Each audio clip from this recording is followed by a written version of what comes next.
چې په دې ګیره کې مختلف قسم سټایلونه کوي، په دې خپل سر کې مختلف قسم سټایلونه کوي.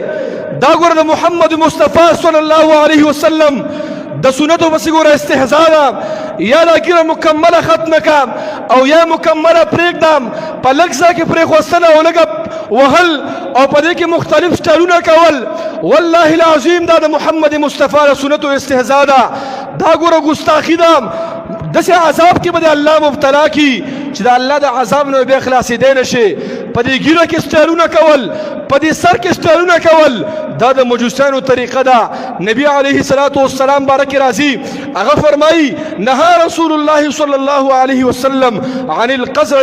نبی علیه السلام د قزع نه منع کړې ده.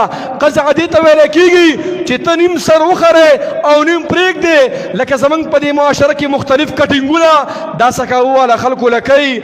دا کټینګونه دا د شریعت خلاف کټینګونه دي. دا ویښتان جوړول دا د شریعت خلاف کټینګونه دي. نبی علیه الصلاة والسلام فرمایي یا ټول سر په یو طریقه باندې مکمل ختم کا، یا کم کړه ویښته او یا ټول سر پرېږده. نیم سر خرول او نیم پرېښوستل دې له قزع ویل کېږي او اسلام دې نه منع کړې ده.